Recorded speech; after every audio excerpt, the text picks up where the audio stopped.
नागिन माँ और खूंखार चुड़ैल। बहुत समय पहले की बात है। एक बहुत सुंदर गांव था जिसका नाम था सांगरपुर। इस गांव में एक भयानक चुड़ैल का आतंक था। इस चुड़ैल को ये वरदान मिला हुआ था कि वह जितने ज्यादा आदमियों को खाएगी उतनी ही वह जवान होती जाएगी। चुड़ैल को जहाँ भी कोई इंसान दिखता वह उसे घसीटकर अपनी गुफा में ले जाती और उसे खा जाती। ऐसे ही एक आदमी घूमते घूमते गांव से बाहर आ जाता है और चुड़ैल उसे देख लेती है। जैसे ही इस बात का पता चुड़ैल को चलता है वह तुरंत उस आदमी को घसीटकर अपनी गुफा में ले आती है और उसे मारकर खा जाती है। वहीं पास के गांव में एक औरत को 2 बच्चे होते हैं जिनमें से एक लड़का और दूसरी लड़की होती है।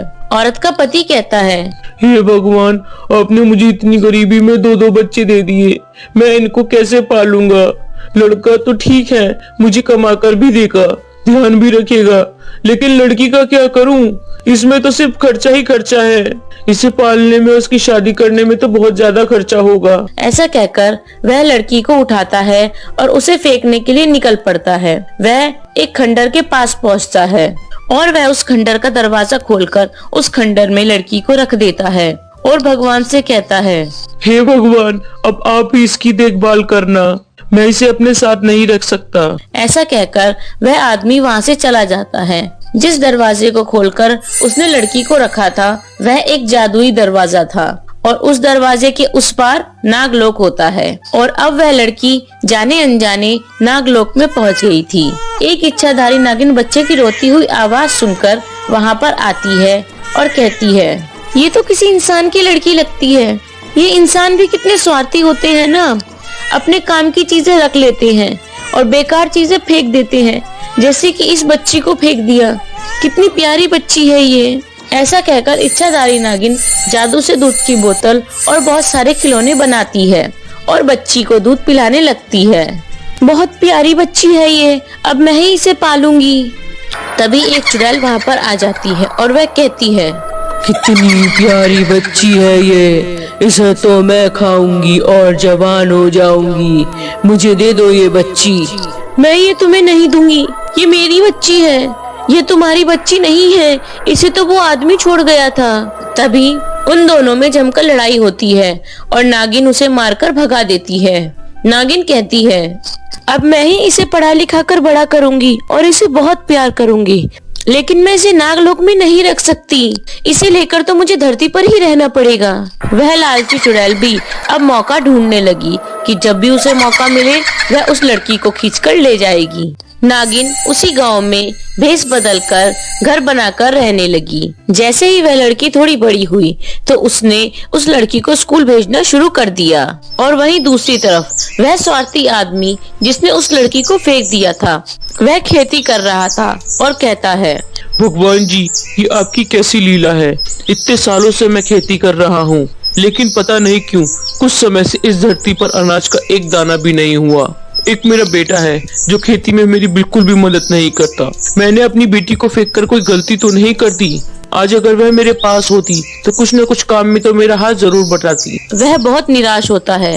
वहीं दूसरी तरफ वह लड़की देखते ही देखते बड़ी हो जाती है और स्कूल में सबसे ज्यादा नंबर उसी के आते हैं। गांव में हर जगह उसी की चर्चा होती है। गांव वाले कहते हैं, अरे देखो, इस लड़की ने इतने ज्यादा नंबर लाकर तो हमारे गांव का नाम रोशन कर दिया। अखबारों में, टीवी में बस इसकी ही और हमारे गांव की तस्वीरें दिखाई जा रही हैं। सभी उसकी बड़ी तारीफ करते हैं। फिर एक दिन वह लड़की स्कूल से आ रही होती है। तब चुड़ैल उसे देखकर सोचती है, मुझे यह लड़की खानी है, मैं इसे खाकर जवान हो जाऊंगी।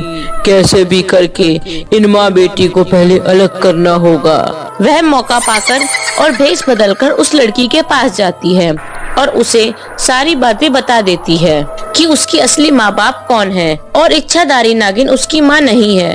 लड़की उदास हो जाती है और भागी भागी अपनी माँ के पास जाती है और कहती है, माँ, आपने मुझसे जिंदगी भर झूठ बोला, आप मेरी माँ नहीं हो। अब मुझे पता चला, मैं अब अपने असली माँ बाप के पास जा रही हूँ।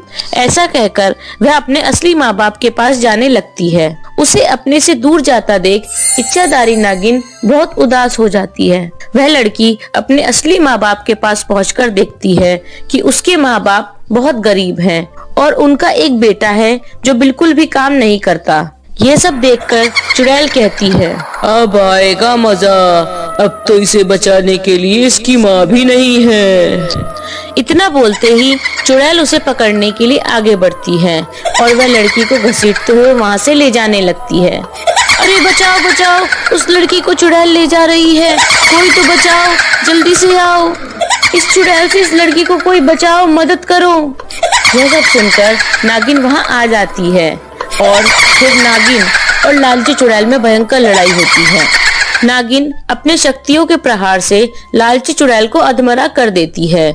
जैसे ही चुड़ैल मरने वाली होती है तो वह लड़की से कहती है, बेटी, इन्होंने तो तुम्हें मारने के लिए छोड़ दिया था। अगर तुम्हारी माँ नहीं आती तो तुम मर जाती। इसी नागिन ने तुम्हें पढ़ाया लिखाया और तुम्हें कामयाब बनाया। आज तुम जो कुछ भी हो, तुम अपनी माँ की वजह से हो और सही मायने में यही तुम्हारी माँ है। तुम्हें इन्हीं के साथ रहना चाहिए। इतना कहकर चुड़ैल मर जाती है और बेटी अपने माँ बाप से बोलती है, आप लोगों को मुझे पालना नहीं था तो मुझे पैदा क्यों किया? आपने पैदा करके मुझे फेंक दिया, आपको तो भगवान भी माफ नहीं करेगा। ऐसा कहकर वह अपनी इच्छाधारी नागिन माँ के साथ चली जाती है और उसके असली माँ बाप रोने लग जाती हैं। उन्हें अपने किए पर बहुत पछतावा होता है।